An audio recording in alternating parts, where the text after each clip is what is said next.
ATI Chapter 3, page 19, with Neuro. With the Glasgow Coma Scale, this assessment will concentrate on neurologic function and is useful to determine the level of consciousness and monitor response to treatment. The Glasgow Coma Scale is reported as a number that allows providers to immediately determine if neurologic changes have occurred. Indications for this GCS. The scores are helpful in determining changes in the level of consciousness for clients who have head injuries, space-occupying lesions, or cerebral infarctions, and encephalitis. This is important because complications related to neurologic injuries can occur rapidly and require immediate treatment.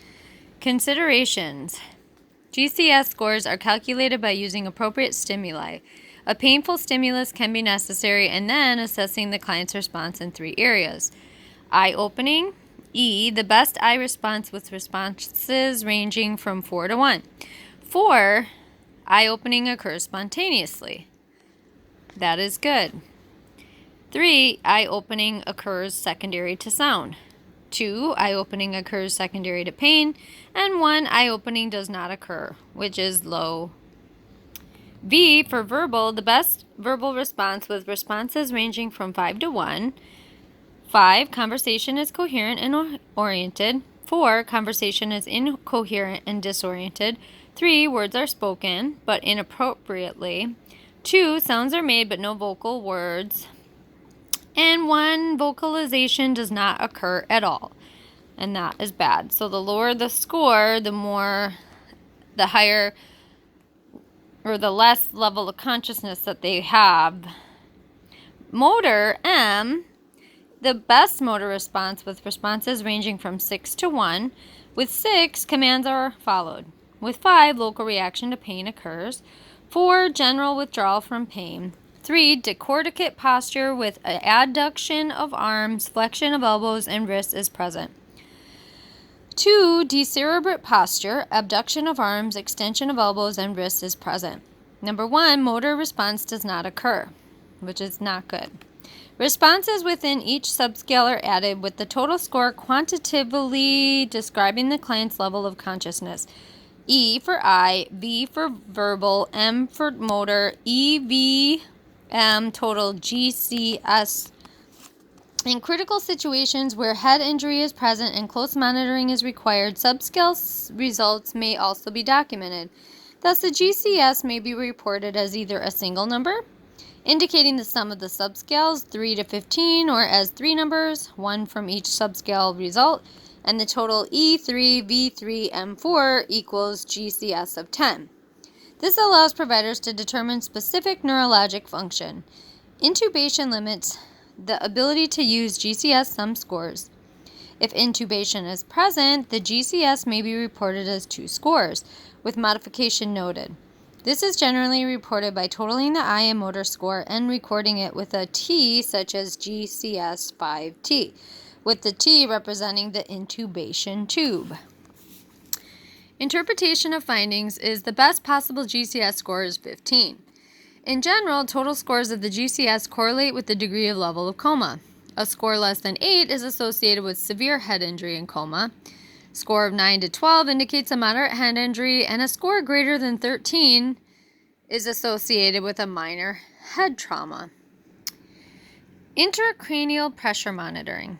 An intracranial pressure monitor, ICP monitor, is a device inserted into the cranial cavity that records pressure and is connected to a monitor that shows a picture of the pressure waveforms. Monitoring ICP facilitates continual assessment and is more precise than vague manifestations.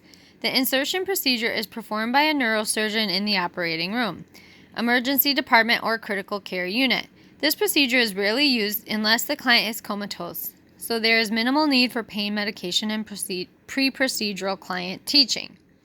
There's 3 basic types of ICP monitoring systems.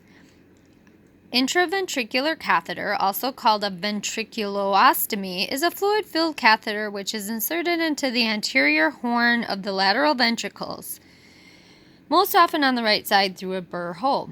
The catheter is connected to a sterile drainage system with a three-way stopcock that allows the simultaneous drainage of cerebrospinal fluid, CSF, and monitoring of pressures by a transducer connected to a bedside monitor.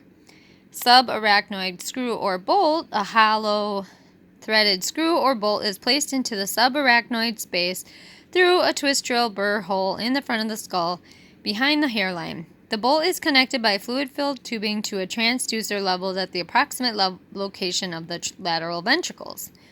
With an epidural or subdural sensor, you have a fiber optic sensor which is inserted into the epidural space through a burr hole. The fiber optic device measures changes in the amount of light reflected from a pressure-sensitive diagram in the catheter tip. The cable is connected to a pre-calibrated monitor that displays the numerical value of ICP.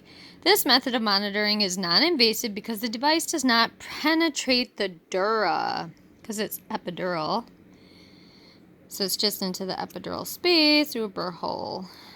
Indications for ICP monitoring is that it's useful for early identification and treatment of increased intracranial pressure. Clients who are comatose or have GCS scores of 8 or lower are candidates for ICP monitoring. Manifestations of increased ICP include severe headache, deteriorating level of consciousness, restlessness, irritability, dilated or pinpoint pupils, slowness to react, alteration in breathing pattern, which could be Stokes respirations, central neurologic hyperventilation, apnea, deterioration in motor function, and abnormal posturing, which would include cerebrate, decorticate, and flaccidity. This concludes Chapter 3, page 19. Continuing on to considerations with this procedure. Pre-procedure for what we just talked about, the intracranial pressure monitoring. Pre-procedure, you would want the head to be shaved around the insertion location. The site is then cleansed with an antibacterial solution. During the procedure, intra-procedure, you would have local anesthetic that could be used to numb the area if the client's GCS indicates some level of consciousness, GCS 8 to 11. Insertion and care of any ICP monitoring device requires surgical aseptic technique to reduce the risk for CNS, central nervous system infection. Post-procedure of this intracranial monitoring would be nursing actions including maintaining system integrity at all times. System contamination can cause serious life-threatening infection. Inspect the insertion site at least every 24 hours for redness, swelling, and drainage. Change the sterile dressing covering the access site per facility protocol. ICP monitoring equipment must be balanced and recalibrated per facility protocols. After the insertion procedure, observe ICP waveforms, noting the pattern of waveforms and monitoring for increased ICP, a sustained elevation of pressure greater than 15 mmHg.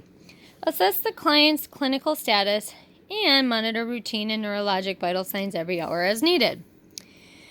Interpretation of the findings would be normal ICP is 10 to 15 mmHg. Persistent elevation of ICP minimizes cerebral circulation, which will result in brain death if not treated urgently. Complications include the insertion and maintenance of an ICP monitoring system can cause infection and bleeding. Nursing actions are to follow strict surgical aseptic technique, perform sterile dressing changes per facility protocol, keep drainage systems closed, limit monitoring to 3 to 5 days, and irrigate the system only as needed to maintain patency. Moving on to the lumbar puncture spinal tap. With a lumbar puncture, it's a procedure during which a small amount of CSF is withdrawn from the spinal canal and then analyzed to determine its constituents. Indications for this procedure is used to detect the presence of some diseases such as MS, syphilis, and meningitis, infection, and malignancies. A lumbar puncture may also be used to reduce CSF pressure, instill a contrast medium or air for diagnostic tests, or administer medication or chemotherapy directly to the spinal fluid. Considerations would be for pre-procedure of the lumbar puncture spinal tap that the risks versus benefits of a lumbar puncture should be discussed with the patient prior to the procedure. A lumbar puncture can be associated with rare but serious complications such as brain herniation, especially when performed in the presence of increased ICP. Lumbar punctures for the client who have bleeding disorders or who have taken anticoagulants can result in bleeding that compresses the spinal cord. Nursing actions are to ensure that all of the client's jewelry is removed and that the client is wearing only a hospital gown. Instruct the client to void prior to procedure. Client should be positioned to stretch the spinal canal. This can be done by having the client assume a cannonball position while on one side. During the procedure, the area of the needle insertion is cleaned and a local anesthetic is injected.